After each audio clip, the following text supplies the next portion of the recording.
बातें सामने आ रही है और बागवान जो है उसे नाले में बहा रहे हैं, कितनी सच्चाई इसके पीछे है? देखिए, अभी सड़ेगा कहाँ से सेब?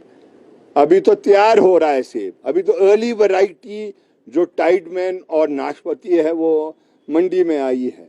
अभी ये नहीं है। वो जो एक वीडियो मैंने भी देखा है, उसकी छानबीन करनी है। वो एक राजनीतिक दृष्टिकोण से मैं समझता हूँ वो कार्य किया है।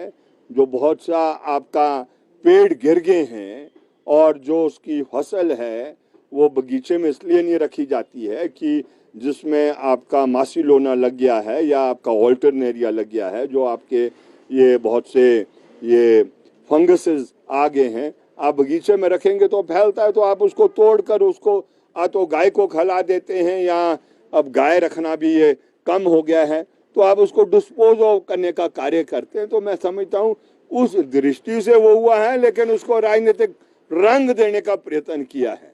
हमारे यहाँ पर सेब को और देवते को एक समान ट्रीट किया जाता है। आमतौर पर इस तरीके से कोई नहीं फेंकता उसको। और वैसे भी नीति है सरकार की, वो खरीद करती है, जो प्रोसेसेबल ग्रेड का सेब है उसको खरीद करती है।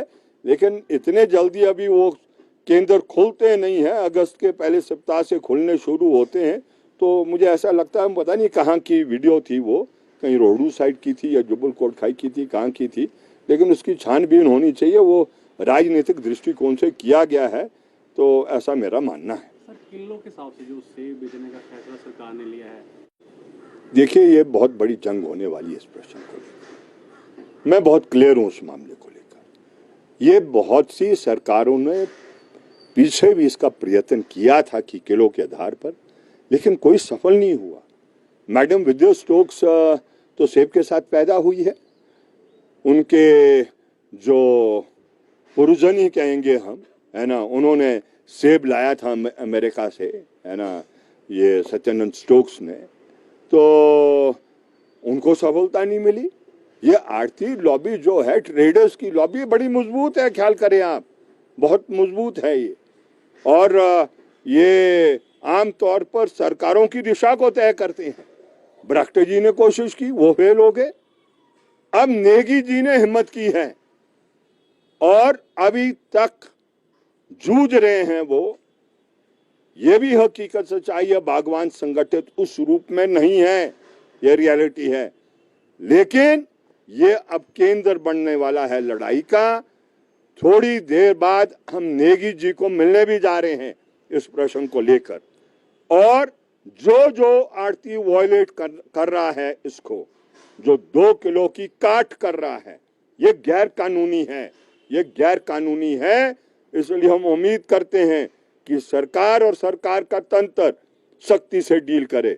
ये भी हकीकत है, जो सरकार का तंत्र है एपीएमसी का, वो भी इतना करप्ट हो गया है पिछले दिनों में। मैं कह रहा हूं स्टेटमेंट को, इसलिए कह रहा हूं कि ये रियलिटी है कि एपीएमसी के तंत्र को आज से पहले गुराई करने के लिए अलग अलग सरकारें इस्तेमाल करती थी। एपीएमसी का चेयरमैन करा करता था, उसके सबूत भी है।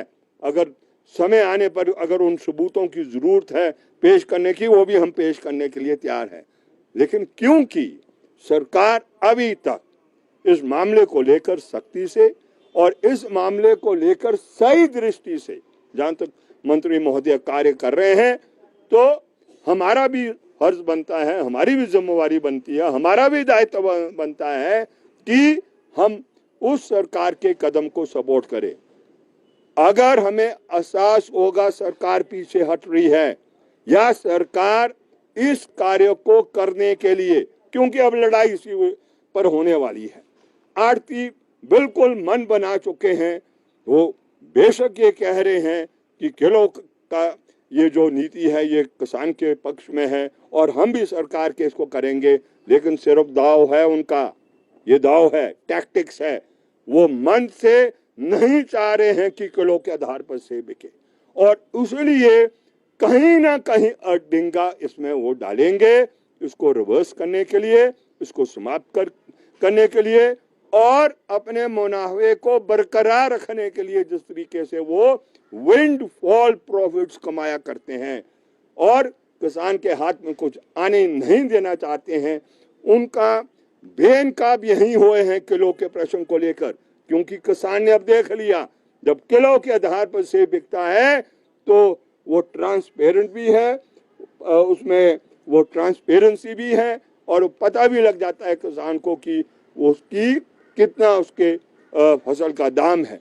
तो इसलिए अब आने वाले समय में ये लड़ाई इस प्रश्न को होने वाली है, और हम आढ़तियों से भी अपील करना चाहते हैं कि इस बात पर जंग अगर छिड़ेगी तो अच्छा नहीं है।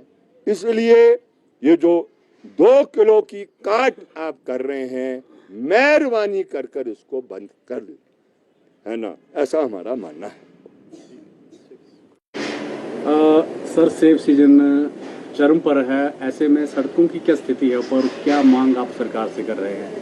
नहीं, देखिए, वैसे अभी चरम सीमा पर नहीं आया सेब, अभी शुरुआत हुआ है। जहां तक सड़कों की बात है, ये तो क्लियर है कि अभी कुछ समय लगने वाला है। अभी तो मेन रोड्स भी जो हैं उनमें यातायात छोटी गाड़ियों का ही सरकार रिस्टोर कर सकी है, पीडब्ल्यू रिस्टोर कर सकी है। जहां तक तो लिंक रोड की बात है, जो बगीचों को जाती है, खेतों को सड़कें जाती है, वो तो अभी उसके बारे में तो आप सोच भी नहीं सकते। क्योंकि बहुत सी ऐसी, बहुत का मतलब है 60% रोड्स ऐसी हैं जो अब जिसका नक्शा ही गायब है। तो इसलिए उसमें तो समय लगेगा। वो लोग उम्मीद भी नहीं कर रहे हैं, मैं आपको फ्रेंकली बता रहा हूँ, वो उसकी कोई संभावना भी नहीं है। लेकिन मेन रोड्स भी खुले रह जाएंगे, ये भी बहुत बड़ी राहत लोगों को होने वाली है। हम सरकार से यही उम्मीद करते हैं कि फोकस्ड काम करे, कंसंट्रेटेड काम करे और पूरी ताकत झोंक दे। गडकरी साहब आए हैं, उनसे भी अपील है हमारी कि मेहरबानी कर कर ये जो हिमाचल है, ये देश का हिस्सा है, आप नेशनल डिजास्टर डिक्लेयर करें। हमने जिंदगी में नहीं देखा इतना नुकसान, और मैं दावे से कह रहा हूं पिछले 100 वर्षों में बहुत से इलाकों में इतना नुकसान नहीं हुआ है जो इस वर्षा में हो चुका है।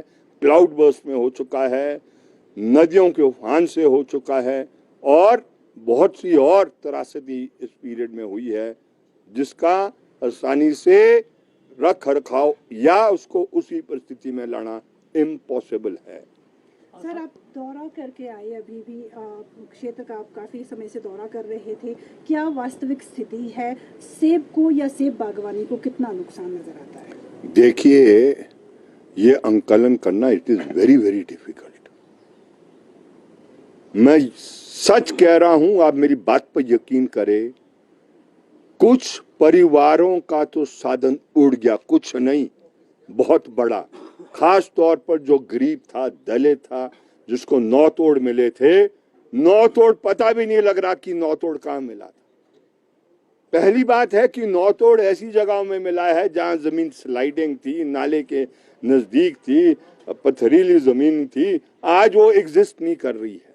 इसको समय लगेगा सरकार को इसको उसका छानबीन करने के लिए और उसका आंकलन करने के लिए। The loss is exceptionally high, हजारों हजार करोड़ का लॉस है। मेरी बात पर आप यकीन करें, अभी सरकार का तंत्र करेक्ट रिपोर्ट दे रहा है नहीं दे रहा मैं कह नहीं सकता हूं।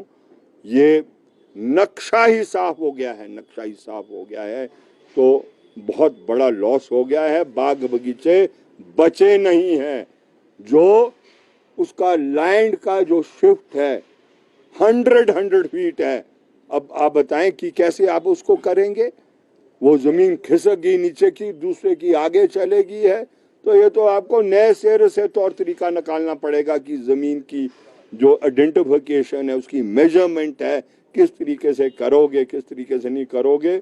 बहुत कठिन परिस्थिति से हिमाचल प्रदेश आज गुजर रहा है।